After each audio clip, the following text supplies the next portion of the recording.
பெருமை கொள்ளணும்ல. அவனவன் அவனவன் தாய்மொழியில் பேசிக் கொண்டிருக்கிறான், நான் அந்த மொழிகளின் தாய்மொழியில் பேசிக் கொண்டிருக்கிறேன் என்கிற திமிர் எனக்கு வரணும்.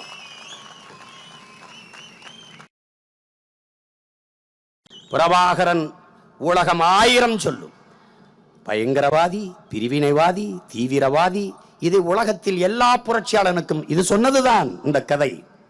இத்தாலியின் மகாகவிஞன் தாந்தே சொந்த நாட்டில் தங்க விடாமல் விரட்டியடிக்கப்பட்டான். இன்னைக்கு அந்த நாட்டின் மகாகவி.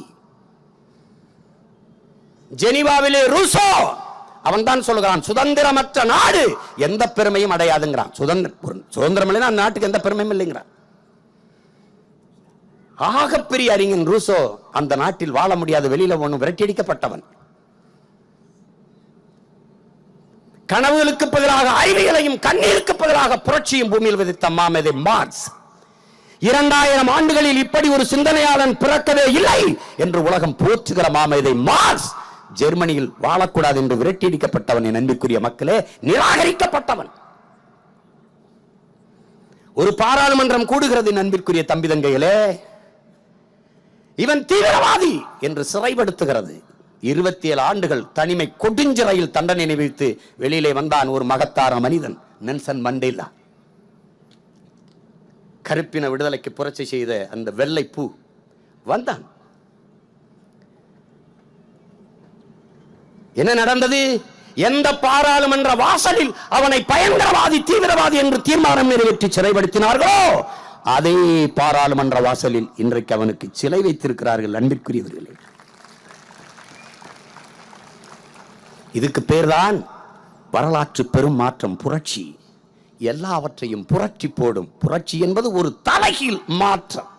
கீழ் இருப்பது மேல் போகும், மேல் இருப்பது கீழ் வரும். ஆட்சி அதிகாரங்களில் உட்கார்ந்து கொண்டு கொட்டமடிப்பவர்கள், கொடுங்கோயில் செய்வர்கள் ஒரு நாள் குப்பை மேட்டில் தூக்கி வீசப்படுவார்கள். வீதியில் நின்று தத்தளித்து கஞ்சி போராடி கொண்டிருக்கிற மக்கள் ஒரு நாள் அதிகாரத்திற்கு வருவார்கள். இது நடக்கும். இதற்கு பேர் தான் புரட்சி. துகள்தீர் பெருஞ்செல்வம் தோன்றியக்கள் தொட்டு பகடு நடந்த கூழ் பல்லாரோடு உங்க அகுடூரை யார் மாட்டும் இல்லாத செல்வம் சகடக்கால் போல வரும். செல்வம் என்பது காலச்சக்கரம் போன்றது. அது ஓரிடத்தில் இல்லாமல் உருண்டு ஓடிக்கொண்டே இருக்கும். ஒரு நாள் மேலே இருக்கும், ஒரு நாள் கீழே இருக்கும்.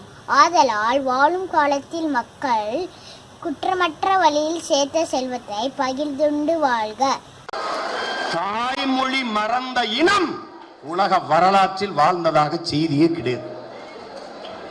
நீ என்னபடி எவ்வளவு அழகாக ஆங்கிலம் பேசு, தாய்மொழி தெரியவில்லை என்றால் நீ முட்டாள். இதான் உலக உண்மை.